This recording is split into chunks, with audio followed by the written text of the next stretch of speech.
अस्सलाम वालेकुम। मैं हूं आसिफ अफवान और आप इस टाइम मेरे यूट्यूब चैनल गुफ्तगू विद आसिफ मेरे साथ मौजूद हैं। आज जो हस्ती हमारे पास स्टूडियो में मौजूद हैं, ये मेरे बड़े भाई हैं जो कि 1990 में 91 में पाकिस्तान से स्टूडेंट वीज़े पे अमेरिका चले गए थे फॉर बेटर फ्यूचर और वट एवर।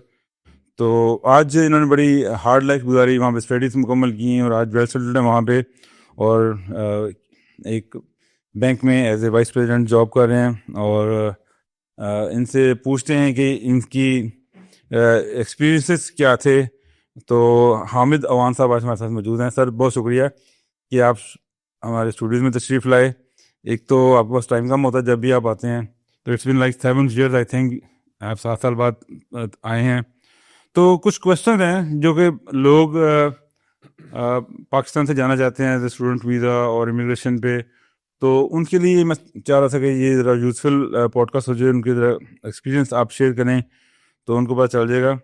तो हमें बताएं, स्टार्ट करते हैं कि पाकिस्तान से आपने क्यों माइग्रेट किया? आप क्या वजूहात बनी कि आप मजबूर हुए, और क्या आप देखते हैं कि आज भी वही हालात हैं जो 1990 में आपने देख रहे थे? अस्सलाम वालेकुम आसिफ अवान साहब, थैंक यू सो मच। मैं आपका बहुत शुक्रगुजार हूँ, आपने मुझे ये मौका दिया। मैं इस प्लेटफॉर्म से अपने एक्सपीरियंसेस और अपनी ज़ाती सजेशंस आपको दे सकूं, और जो भी आपके प्लेटफॉर्म पे जो आपके सुनने वाले हैं और चाहने वाले हैं उनके लिए मेरा क्या मशवरा होगा, तो मैं आपको फॉर श्योर इस चीज़ से आगाह करूँगा। और सबसे पहले आपने जो मुझसे क्वेश्चन किया है कि जी, मुझे क्या शुरुआत में कैसे मैंने ये डिसीजन किया, मुझे क्या प्रॉब्लम्स थी और किन वजूहात की बिना पे मैं यहाँ से माइग्रेट करने पे मजबूर हुआ। तो पहली वजह तो ये थी कि सबसे पहले मैंने एफएससी किया। तो मैंने अप्लाई किया इंजीनियरिंग यूनिवर्सिटी में, और बहुत देर तक मैंने उसका इंतज़ार किया। मुझे याद आता है, बहुत पुरानी बात होगी अब तो, मेरिट पे आते आते, मेरा नाम लिस्ट में आते आते इतनी देर गुजर गई कि मैं इतनी मुश्किलात में और इतना फारिग बैठने के साथ साथ उस ज़माने में मैं बहुत डिप्रेशन में चला गया था, एक किस्म का, कि मेरा एडमिशन क्यों नहीं हो रहा, किस किस फील्ड में होगा। मेरी ख्वाहिश थी कि मैं अपने वालिद मोहतरम, अल्लाह मेरी की रहमत करे, मैं उनके बिजनेस को फॉलो करूं। तो मेरा दिल था कि मैं मैकेनिकल इंजीनियरिंग के डिसिप्लिन में अप्लाई करूं। लेकिन बदकिस्मती से मेरा एडमिशन मेरे ख्याल 10 या 15 मार्क्स की वजह से मैं उसकी लिस्ट में ना आ सका, और मुझे मजबूरन सिटी एंड रीजनल प्लानिंग, जो कि उस वक्त सबसे डाउन फील्ड था, आजकल तो वो टॉप पे है। आजकल वो टॉप पे होगा, लेकिन मेरा उसमें इंक्लिनेशन नहीं थी। मेरा मेरा जो बुनियादी गोल था वो मैकेनिकल इंजीनियर था। तो इवन जब मैंने डिफरेंट कॉलेजेस और यूनिवर्सिटीज़ में एक वाइस चांसलर से मेरी मुलाकात हुई, तो उन्होंने कहा कि आप बच्चे को बाहर क्यों नहीं भेज देते, कोई मसला नहीं है, कोई मेरिट का इंतज़ार नहीं करना पड़ेगा, अगर आपके पास फीस है आप भेज दें। तो मेरे वालिद साहब ने इतना मुझे मजबूर देखकर कि मैं इतना ज़्यादा मतलब डिप्रेशन में जा रहा हूँ, और उन्होंने फैसला किया कि मैंने अपने बेटे को बाहर भेजना है। ओके। उसके बाद मैं आपको बताता हूँ कि मेरे पास अंदाज़ा यही था कि हम शुरू में, जैसे कि सारे पाकिस्तानी, मेरा एक मिडिल क्लास फैमिली से ताल्लुक़ था और है। तो मैंने ये फ़ैसला किया कि 1 साल की फ़ीस लेके मैं बाहर चला जाऊँगा, तो लाइफ विल बी गुड। ये था मेरा, जैसे कि हर पाकिस्तानी का ये होता हर है, पाकिस्तानी यही तो 1-2 सेमेस्टर की फीस ले जाएं तो then it will be all good. That's sir, exactly वैसे ही है। सो तो सबसे पहला कल्चरल शॉक क्या लगा आपको? मैं जी वहाँ पहुँचा तो मुझे याद है कि एयरपोर्ट से मुझे पाकिस्तान स्टूडेंट एसोसिएशन, जो कि उस यूनिवर्सिटी में, मिशिगन स्टेट यूनिवर्सिटी, वहाँ से कुछ रब्ता किया। उसने मुझे एयरपोर्ट से, उन साहब ने मुझे पिक किया और मुझे ला के अपने घर ले आए। वो अपने अपार्टमेंट में, वो भी स्टूडेंट थे मास्टर्स के, वो ग्रेजुएट हो रहे थे, तो एक हफ्ते में उन्होंने चले जाना था। लेकिन लाइफ वाज गुड, अपने घर ले आए। मैंने कहा चलो आसानी है। लेकिन मुझे ये बिल्कुल भी मालूम नहीं था उस ज़माने में कैंपस इतना बड़ा था उस यूनिवर्सिटी का। तो वहाँ से और प्रॉब्लम्स शुरू हुए थे। अच्छा, तो वो क्वेश्चन मेरा पहले वाले बीच में रह गया कि आप जो स्टार्ट में आपने जो सोचा था कि आप इन वजूहत की बना पे मेरिट नहीं आया, तो अभी तो खैर बहुत सारी प्राइवेट यूनिवर्सिटीज आ गई हैं, तो व्हाट डू यू थिंक कि अगर कोई बंदा, अगर यंग स्टूडेंट बाहर जाना चाहिए, उसको जाना चाहिए बाहर? फर्स्ट ऑफ ऑल इट, हाँ जी, मेरे ख्याल में क्योंकि यहाँ पे भी अपॉर्चुनिटी सब बहुत हैं, प्राइवेट यूनिवर्सिटीज हैं, सारा कुछ है। और मुझे अब तो खैर मैं बहुत अरसे से इस सिलसिले से ताल्लुक़ है कि यहाँ पे मेरिट कैसे बनता है, क्योंकि प्राइवेट स्कूल्स आ गए हैं। फिर आप जो स्टूडेंट्स जो बाहर पढ़ना चाहते हैं अपने खर्चे पे, और वो कैसे करना है, और यहाँ पे अपने खर्चे पे और प्राइवेट पे एडमिशन्स मिल जाते हैं, तो आपको वो इश्यूज नहीं है जो 90s में थे, जो मेरे साथ। तो उससे तो मेरा मतलब इतना गहरा वास्ता नहीं है। लेकिन मैं ये ज़रूर कहूँगा कि जो स्टूडेंट्स बाहर ख़ासकर अमेरिका में तालीम हासिल करना चाहते हैं, मेरे एक्सपीरियंस के मुताबिक इस वक्त तो हालात इस तरह के हैं कि अगर आपके पास अगर आप ये सोच के आ रहे हैं कि मैं एक सेमेस्टर की फ़ीस है, अब तो खैर बहुत सी यूनिवर्सिटीज़ एक साल की फ़ीस एडवांस से लेती हैं वैसे ही। ओके। और अगर वो पे करने के बाद आप ये सोचते हैं कि आइंदा की फ़ीस कैसे जनरेट होगी, तो वहाँ पे और मुश्किलात हो गई हैं इन अ वे कि आपको एम्प्लॉयमेंट अपॉर्चुनिटीज़ आपके सोशल सिक्योरिटी जो आपको इशू करते हैं उसकी बेस पे वहाँ पे लिखा भी होता है कार्ड पे कि आपको मतलब you can not work anywhere else. तो वो पहली चीज़ मांगते हैं कोई भी एम्प्लॉयर आप अप्लाई करें। तो ये बड़ी प्रॉब्लम है। आप ये ज़रूर जहन में रखिएगा कि अगर आप वहाँ से यहाँ से अमेरिका पढ़ने जा रहे हैं तो फिर ये एक सबसे बड़ा पहला चैलेंज जो आपको अबूर करना होगा। ओके, तो आप थोड़ा सा हमें बताएं कि आपने क्या प्रॉब्लम फेस की और क्या क्या प्रॉब्लम्स फेस कर सकते हैं जो यंग स्टूडेंट्स यहाँ से जाएंगे, तो उसके बारे में थोड़ा सा जी ब्रीफली सर। हाँ बिल्कुल, बहुत ये तो क्योंकि बहुत आप ये लंबी स्टोरी है, लंबी दास्तान है। It's like 35 years. 35 इयर्स पे मुहित है। और सबसे बड़ा मसला जो मुझे अभी याद आता है, मैं एक मुतवसत घराने, जैसे मैंने आपको पहले इस आगाह किया इस सिलसिले से, अब सबसे पहले आपकी लैंग्वेज बैरियर जो होता है, उस ज़माने में इतनी अपॉर्चुनिटी नहीं थी कि आपको इतनी अंडरस्टैंडिंग हो। तो मेरे लिए सबसे बड़ा मसला जो मुझे पेश आया, एक तो मेरी डायरेक्शंस, और यूनिवर्सिटी बहुत बड़ा कैंपस था, और सेकेंडली जो कि आप ही फेस कर सकते हो उसका ताल्लुक है कि आपको लैंग्वेज बैरियर ना हो। आपकी लिसनिंग स्किल्स और आपकी स्पोकन स्किल्स बहुत अच्छी होनी चाहिए, ताकि आपको ये ज़रूर समझ आए कि आपने कम्युनिकेट किया किसी से। फॉर एग्जांपल, पहले दिन मेरे दोस्त ने मुझे छोड़ा वहाँ पे एडमिशन्स ऑफिस, जो कि दो मील दूर था, लेकिन वापसी पे उसने वो मुझे छोड़ दिया, और वापसी पे मुझे रास्ता ही नहीं आ रहा था। और मैंने एक गाड़ी में कोई बैठा हुआ था, गोरा था। मैंने उससे क्वेश्चन किया कि स्पार्टन विलेज किधर है। तो मैंने तो अपने हिसाब से इसको सही पूछा, लेकिन उसने आगे से मुझे जैसे जवाब दिया तो मुझे कुछ समझ नहीं आया। और मैं फिर अपने अंदाजे से पहुंचता मैं कोई दोपहर को 1 बजे निकला, तो शाम को 5:30-6 बजे मैं वापस पहुंचा अपने अपार्टमेंट में।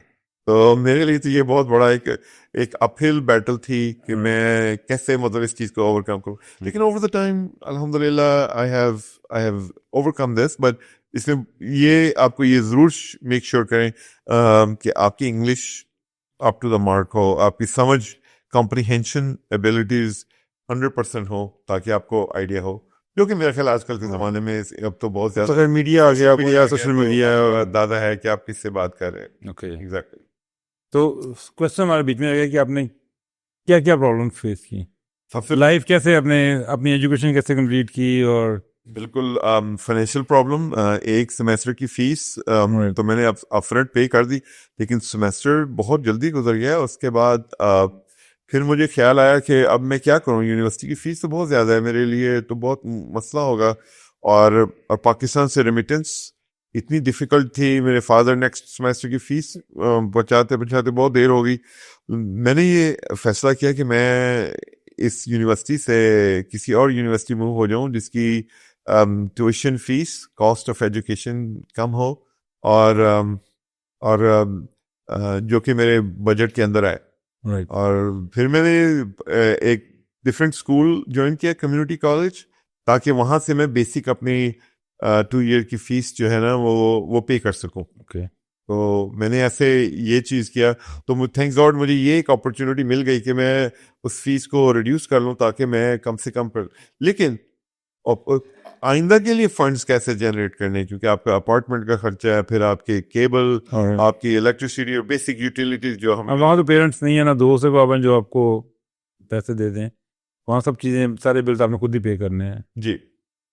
सो आपने कैसे जॉब तलाश करनी है, अगर आप बड़े शहर में जाएं, मेरा ख्याल है कि अगर आप इस सिचुएशन में जाते हैं बाहर ये सोच के कि मैं आइंदा की फीस पे कर लूंगा, तो सबसे पहली एडवाइस होगी, ये तो बहुत अपहिल बैटल है, लेकिन आप में जज्बा है, जवान है, आप कर सकते हैं, आपको रास्ते पता है, तो मैं आपको यही सजेशन करूंगा कि आप ये ज़रूर मेक श्योर कीजिएगा कि आप किसी बड़ी स्टेट में, बड़े सिटी में जाते हैं जहाँ पे already well established Pakistani community है और जो भी आपसे रिलेटेड है, आई मीन टू से, तो ज़रूरी नहीं कि पाकिस्तानी कोई किसी और कंट्री की भी हमारी पॉडकास्ट को जो सुन रहे हैं, तो आप ये ज़रूर मेक श्योर करें कि आपको वहाँ पे एक ऐसा सिलसिला बने, क्योंकि जिन पाकिस्तानियों के वहाँ पे बड़े स्टोर्स हैं, उनके लिए आप उनके साथ आप राब्ते में रहें, तो आपको कोई अपॉर्चुनिटी, तो कोई अल्लाह मियां की ज़ात रास्ते निकाल देती है। जी बिल्कुल। तो और दूसरी बात कि आप जैसे ही किसी कैंपस में जाएं, तो मेरा ख्याल है कि सबसे पहले तो आप अपने खुदा से आपका राब्ता स्ट्रेट होना चाहिए कि वो डिवाइन पावर है, और जहाँ जहाँ पे भी अपनी मस्जिद तलाश करें, पहले इस्लामिक सेंटर, वहाँ से आपको इतने एवेन्यूज मिलेंगे, वहाँ पे हर तरह के लोग आते हैं और अपनी प्रॉब्लम्स लोगों से शेयर करें। एग्जैक्टली, ये बहुत बड़ा एवेन्यू और ये बहुत बड़ी हेल्प का बाइस बनता है, और पूरे नॉर्थ अमेरिका में बहुत मस्जिदें हैं और आपको हर कोई बहुत अच्छी तरीके से गाइड कर सकता है। ऑलराइट, तो अपने मैकेनिकल इंजीनियरिंग फिर जो आपका ख्वाब था वो पूरा हो गया? अल्हम्दुलिल्लाह, मैंने इतनी स्ट्रगल के बाद मैंने बैचलर्स अंडर ग्रेजुएट में मुझे फुल स्कॉलरशिप मिल गया, अल्लाह पाक का एहसान था, और मैंने उसको कंटिन्यू किया।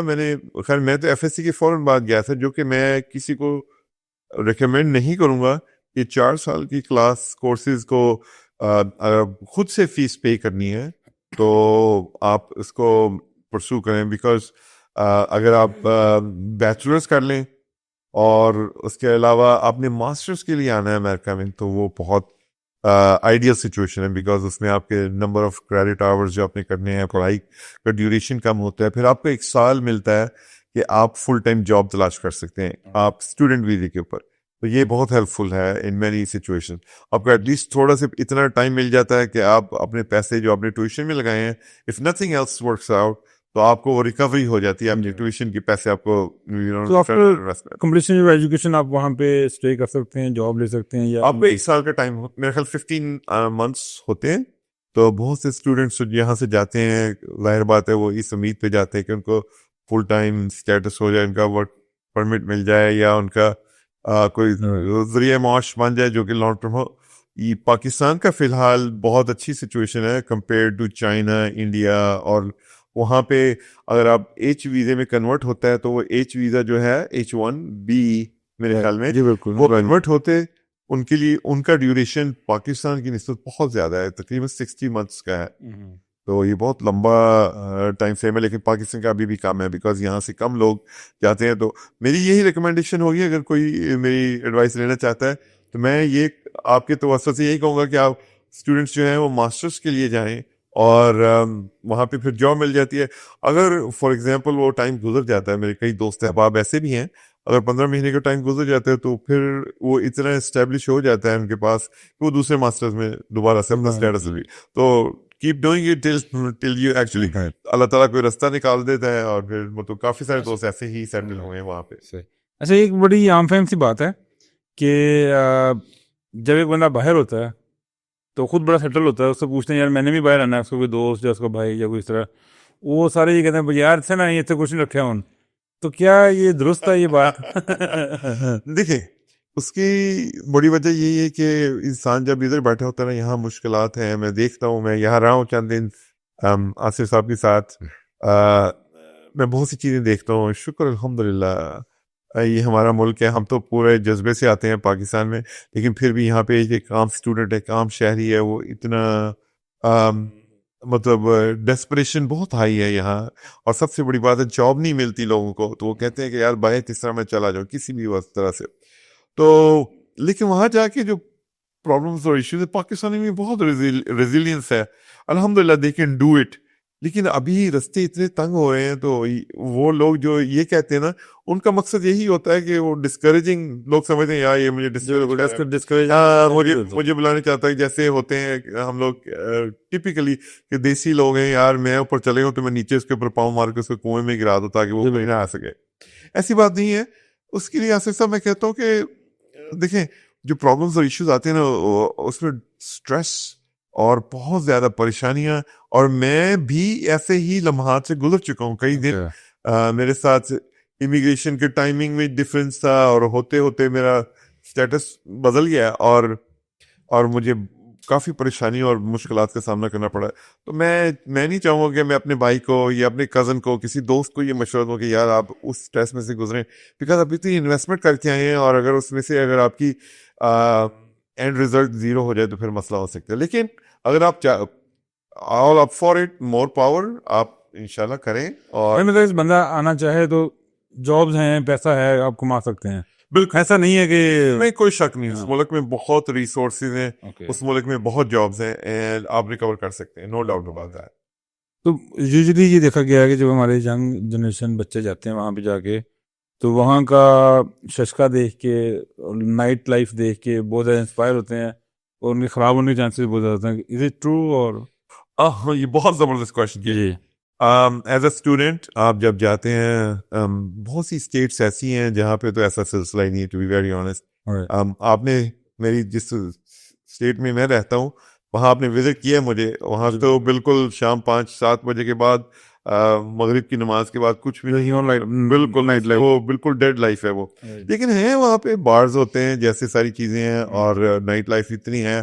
स्टूडेंट टाउन्स जैसे यूनिवर्सिटीज हैं वहाँ पे ऐसी, यूजुअली लोग न्यूयॉर्क, शिकागो, ये शहरों में जाते हैं, नो डाउट, तो वहाँ पे तो बहुत सारी इस तरह की अपॉर्चुनिटी। लेकिन वो तो पाकिस्तान में भी मैं देखता हूँ कि ऐसी चीजें जो कि आप सोच भी नहीं सकते सिमिलर टू इट, लेकिन इंसान ने अपने दिल में, मतलब जिसने खराब होना है वो यहाँ पे भी है तो उसने वहाँ पे भी होना है। एब्सोल्युटली, आप बड़ी अच्छी लेकिन आप ये कहते हैं कि वहाँ पे आप जाएंगे तो खवातीन आपके इर्द गिर्द या मर्द आपके इर्द गिर्द होंगे, और ये लाइफ बड़ी इजी है। ऐसी कोई बात नहीं, ये सिर्फ एक आपको फ्लैश लाइट है। अब वो तो ये इसमें आता है कि जब हम जाएंगे तो हम वहाँ पे हीरो होंगे, और हम हमारे इसके लड़कियां होंगी, डॉलर दरख्तों पे लगे होंगे, हम तोड़े होंगे, और वी आर हैविंग फन। तो life is a piece of cake, तो is it like that? Life is a piece of cake for sure, अल्हम्दुलिल्लाह। मैं भी आपको ये कहूँ, वो इस हवाले से कि आपको जब एम्प्लॉयमेंट अपॉर्चुनिटी मिल जाती है, आप इंडिपेंडेंट हो जाते हैं। ना सिर्फ आप इंडिपेंडेंट होते हैं, आप थोड़ी सी हेल्प भी कर सकते हैं, पीछे आपके जो पेरेंट्स हैं या बहन भाई हैं को मसाइल हल कर सकते हैं, और इतना को बंदा कर लेता है कि कुछ ना कुछ मतलब जिंदगी की गाड़ी चलना शुरू हो जाती है, और वो बाइज्जत तरीके से कर सकते हैं। ना कि यहाँ पे मैं देखता हूँ लोग, इतने बड़े बड़े लोग जो इतनी डिप्रेस्ड लाइफ गुजार रहे हैं। मैं कभी सोचता हूँ कि अल्लाह की देन है, और शुक्र अल्हम्दुलिल्लाह, तो ये बात है। अच्छा, वहाँ पे एक फैमिली लाइफ भी अच्छी है, अगर आप शादी वहाँ पे करते हैं तो आपके जो बच्चे हैं उनके खराब होने के चांसेस बहुत ज़्यादा होते हैं। ये बड़ी स्कूल लाइफ जो है वो बड़ी, जब आप मिक्स गैदरिंग में बड़े होते हैं तो it's like disaster for your kids. बिल्कुल, तो उसको कैसे कॉप अप किया जाता है, और क्या है वो सिलसिला उसको कोप करने के लिए सर मैं ये कहता हूँ कि सबसे पहले अगर आप अल्लाह से जुड़े रहें, इस्लामिक माहौल हो घर में भी और मस्जिद में भी, और आपकी तालीम ऐसी हो, तो मेरा नहीं ख्याल के बच्चे बिगड़ेंगे। लेकिन देखें, अगर आपके खुद दिल में ऐसा मसला है तो फिर तो जाहिर बात है, वहाँ पे पाकिस्तानी फैमिलीज को मैं देखता हूँ, खासकर शिकागो में, जो कि मैं वहाँ की करीब एक रियासत के साथ मैं रहता हूँ, तो हमारा आना जाना है काफ़ी। वहाँ पे स्टूडेंट पाकिस्तानी गैंग्स हैं, वहाँ पे बहुत से ऐसे क्लब्स हैं जहाँ पे आप कैरम खेलते हैं लोग, और जो भी एक्टिविटीज लेट नाइट होती हैं, और वहाँ पे जो ये एक टर्म है ABCDs, आपने सुनी होगी। जी बिल्कुल, ये मैं मिस्टर यहाँ से इसके बारे में इंटरव्यू भी किया है। वो उनको समझ नहीं आती कि हम कहाँ बिलोंग करते हैं, तो वो इसको ये भी एक वहाँ पे they don't have any platform to express वो यहाँ बिलोंग करते हैं कि वहाँ, ये सबसे बड़ा एक फिनोमेनन जो है, ये ट्रबलसम है, वरीसम है पेरेंट्स के लिए। और लेकिन उसको इस तरह ही कोप कर सकते हैं आप, या पेरेंट्स को दीन के साथ जुड़े रहें, बस यही है। मैं तो डबल मैसेज दे रहा हूँ कि आप अपने दीन से और अल्लाह और मस्जिद से जुड़े रहें, तो आपके सारे काम। तो ये सब big challenge, it's a big challenge. और आप जाते हैं तो आप तो जैसे बात है स्टूडेंट वीजे में हैं, तो अपने इंटरमीडिएट या बैचलर्स करने के बाद आए होंगे और आपको समझ बूझ होगी, लेकिन आपके जो बच्चे हैं वो जब वहाँ पे ग्रो अप हो रहे होते हैं, ऐसी बात है वो उनके कल्चर और उसको उन चीज़ों को कुछ ना कुछ वहाँ की हाई स्कूल की एजुकेशन अडॉप्ट कर रहे होते हैं। वहाँ की हाई स्कूल की एजुकेशन मेरे नजरिए, मेरे ख्याल के मुताबिक बहुत बहुत सब स्टैंडर्ड है पाकिस्तानी एजुकेशन सिस्टम से। यहाँ पे होमवर्क मिलता है, यहाँ पे टीचर्स आपको मेक श्योर करते हैं, वहाँ पे बच्चों की life super simple and easy है। और इसलिए मैथ्स साइंस में US education is continuously dropping compare to other countries. तो मेरा नहीं ख्याल कि वहाँ पे तालीम का वो स्टैंडर्ड है जो यहाँ के स्टूडेंट का है। और मेरा ख्याल है कि वो प्रैक्टिकल लाइफ पे ज़्यादा ध्यान देते हैं मेरा ख्याल टीचर्स। तो ये लोग स्टूडेंट्स जो हैं वो उनका यही कॉन्सेप्ट होता है कि जब 2:30 या 3 o'clock पे डे उनका डन होता है तो उसका होमवर्क भी डन हो जाता है। उसके बाद 3 o'clock से लेके ऑनवर्ड सारी शाम उन्होंने क्या करना है, they have nothing to do. आप फिर सोच सकते हैं कि एक यंग बच्चा है उससे क्या करना है, स्पोर्ट्स, एक्सबॉक्स या प्ले स्टेशन और मूवीज या फिर एनी अदर एक्टिविटीज जो कि इसको प्रॉब्लम में डाल सकती है। हमारे तो यहाँ पे बच्चा स्कूल से आता है तो उसको एक लंबी लिस्ट होमवर्क की होती है, right after 1 hour after lunch वो ट्यूशन में जाना होता है, फिर कारी साहब ने आना होता है, फिर उसने थोड़ा बहुत एक आधा घंटा टीवी देखी तो फिर डे इज ओवर। तो मगर वहाँ पे ये चीज़ें नहीं हैं, वहाँ पे ऐसी नहीं है। कोचिंग सेंटर बहुत कम पेरेंट्स डालते हैं और ज़रूरत नहीं है, क्योंकि होमवर्क की क्वालिटी ऐसी होती है कि वो स्कूल में ही करके आ जाते हैं स्टूडेंट्स और को होमवर्क की तरह मिलता है। और एग्जाम्स का सिस्टम भी ऐसा ही है कि आप बस passing grade is not that complicated और डिफ़िकल्ट। तो हाई स्कूल की एजुकेशन मेरे ख्याल में वो तो हर एक के ऊपर लाजिम है, लेकिन जो कि बहुत ईजी है मेरे ख्याल में।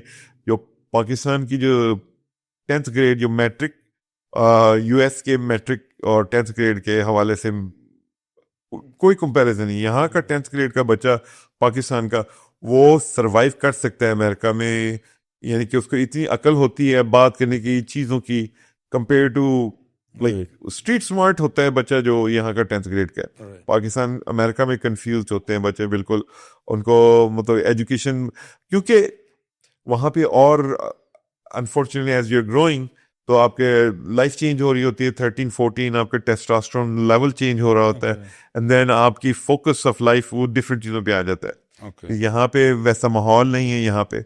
वहाँ पे थोड़ा सा माहौल हाई स्कूलों में ऐसा माहौल है जो कि को एजुकेशन सिस्टम जो बुराइयों की सबसे बड़ी जड़ है। You have to watch your kids like a hawk. आप नजर नहीं दूर कर सकते जैसे मैं अपने बच्चों को करता हूँ। सो स्कूल से जाने और आने के बाद उनकी after school life you have to pay attention to that. ऐसा कोई हमें जो पाकिस्तानी हैं उनके लिए कोई मैसेज दें जो कि वहाँ पे मूव होना चाहते हैं और एज अ स्टूडेंट या कोई भी वीज़ा हो और वहाँ पे सेटल होना चाहते हैं, उनके लिए आप क्या मशवरा है कि क्या वहाँ पे लाइफ इजी है या स्ट्रगल है, या कि मोस्टली लोग यहाँ पे ये होता है कि बाहर चला गया तो सत्ता ही खाना? नो, आपने बहुत $1 million का क्वेश्चन किया है। ऐसी कोई बात नहीं। लोगों का मिसकंसेप्शन पाकिस्तान में ये है कि अमेरिका चला गया तो बस डॉलर ही डॉलर है। जी बिल्कुल ऐसा नहीं है। आपकी लाइफ बहुत प्राइवेट इंडस्ट्री में आपकी लाइफ जो है ना वो बिल्कुल ऐसी है जैसे यहाँ पे है। बहुत मेहनत है। वो तो ये खुशकिस्मती समझे कि जो लोग वहाँ डॉलर कमा रहे हैं तो वो 283 से मल्टीप्लाई हो जाते हैं तो बाहरें आ जाती हैं लाइफ में। ऐसे ही है पिछलों की। लेकिन वो यही कहते हैं ना कि कमाना हो तो अमेरिका में कमाओ, खर्चना हो तो पाकिस्तान में खर्चो, नो डाउट। लेकिन बिल्कुल लाइफस्टाइल तो यहाँ पे है, आप उसमें अफोर्ड कर सकते हैं सर्वेंट्स एंड वहाँ पे तो सारे काम खुद ही कर रहे हैं सुबह से लेकर रात तक। और उसमें सबसे बड़ा जो प्रॉब्लम मैं समझता हूँ जो एक दरपेश होता है, अगर आप फैमिली के साथ जा रहे हैं, अपने बच्चों को देखना है, आपने अपनी जॉब को देखना है। और जॉब तो कई लोग वहाँ पे तो ऐसे होता है कि आप 23 साल से 25-30 साल की भी नौकरी की है आपने, तो अगर आपको उन्होंने फारिग करना है तो मैंने अभी खुद एक्सपीरियंस किया है लास्ट वीक आने से एक हफ्ता पहले कि एक शख्स ने 25 years टेन्योर था, took 15 minutes, that's it, done। तो आपको ये भी डर होता है कि आपकी नौकरी रहेगी, फिर वहाँ का लाइफस्टाइल आप मांग नहीं सकते, उधार नहीं मांग सकते, आपको लोन्स या क्रेडिट कार्ड का सहारा लेना पड़ता है। लेकिन अगर आपका क्रेडिट हिस्ट्री नहीं है तो आप कैसे करेंगे सारा जी, बिल्कुल। मैनेज? बहुत डिफिकल्टी आ जाती है। फिर सबसे बड़ी तो बात ये होती है कि फाइनेंशियल क्रंच में आ गए हो आप, तो फिर आप डन डील हो, फिर बहुत मसला होता है। सही। तो आपका मतलब है कि वहाँ पे भी लाइफ इतनी इजी नहीं है, कोई सबज बागलत दिखा के लोग जो चले जाते हैं देखकर कि वहाँ पे शायद डॉलर दस्तों में होते हैं, ऐसा नहीं है, ऐसा नहीं, हार्ड लाइफ है। बिल्कुल नहीं ऐसा, बिल्कुल। हाँ, ये जरूर है कि आपका अगर एस्टेब्लिश बिजनेस है ना, तो फिर आपका कोई भाई ऑलरेडी इस बिजनेस में है और आप उसके साथ चले गए, या फिर आप हार्ड वर्किंग है, हार्ड वर्क, नो डाउट। तो वो हार्ड वर्कर कहीं भी रहेगा तो वो उसको पे ऑफ मिलता हाँ, अगर आप हार्ड वर्क, अल्लाह ताला ने आपको इतनी सेंस दी है ना, तो आप पाकिस्तान में भी cream always rises on the top, that's how I believe in. है। यस। तो अगर आप क्रीम है तो फिर आप पाकिस्तान में भी बड़े स्मार्ट लोग हैं माशाल्लाह, पैसे वाले हैं। फिर यहाँ की लाइफ से तो अच्छी कोई लाइफ में तो एक सेकंड लगाऊं अगर कोई मुझसे पूछे ना मेरी खुलासा जिंदगी का कि मैंने क्या किया 35 इयर्स में। अच्छा, आखिर में मुझे बता दें कि आप कैसे कंपेयर करते हैं पाकिस्तानी फूड को और अमेरिकन फूड को? बिल्कुल जी, हम जैसे आपको मालूम है पिछले 2 हफ्ते से I added few more pounds, तो लेकिन सबसे बड़ी बात तो यही है कि यहाँ का खाने, यहाँ के lifestyle, So you miss it. और तो वैसे ही दिल में इतना हुब्बुल वतनी का जज्बा इतना स्ट्रांग है, तो मैं तो कहता हूँ कि पाकिस्तान मेरा देश है और मेरी जान कुर्बान हो इस मुल्क के ऊपर। हम लोग वाकई तारकीन वतन, जो हम लोग वहाँ बाहर से जो रेमिटेंसेस करते हैं वो सिर्फ मजबूरी के तहत करते हैं, मोस्ट ऑफ देम, कोई मजे शौक से नहीं जाते दूर। बिल्कुल। और हमारे बहनों को, माँ को, बाप को, सबको छोड़ के जाना इतना आसान नहीं है, और बस मजबूरी है कि मैं अब सोचता हूँ कि जिंदगी के इस हिस्से में मैं वापस आऊँगा तो यहाँ पे मैं कैसे एडजस्ट हूँगा। तो लेकिन ये कि जवान बच्चों के लिए तो मैं यही कहूँगा कि मैं आपकी ये एडवाइस है कि आप मेक श्योर कि आपका खुदा से रब्ता हो, मस्जिद में रब्ता करें और दोस्तों से और वहाँ कम्युनिटी में चेक करें, ताकि आपके नए रास्ते, एवेन्यूज, आइडियाज आपको मिल सकें। तो ये मेरा मैसेज है। चलें, ठीक हो गया। तो ये आज हम गुफ्तगू कर रहे थे पिछले 35 ईयर्स से अमेरिका में मुकीम मिस्टर हामिद अवान से। सर, आपका बहुत शुक्रिया कि आप तशरीफ लाए, आपने टाइम निकाला, क्योंकि कि आपके पास टाइम बड़ा शॉर्ट था, लेकिन फिर भी आप स्टूडियोज़ में आ गए और आपने ये छोटा सा एक पॉडकास्ट रिकॉर्ड हुआ दिया। आई थिंक ये बड़ा हेल्पफुल होगा जो लोग अमेरिका जाना चाहते हैं, यूनाइटेड स्टेट्स में जाना चाहते हैं as a student visa, as immigrant visa. अगर वो ये पॉडकास्ट देखेंगे तो उनको बड़ी अच्छी रहनुमाई मिलेगी कि वहाँ पे भी लाइफ कोई इतनी इजी नहीं है। और जो लोग ये समझते हैं कि वहाँ पे डॉलर्स रफ्तों में लगे होते हैं, ऐसा कतई नहीं है, और आपको वहाँ पे भी हार्ड वर्किंग करनी पड़ती है।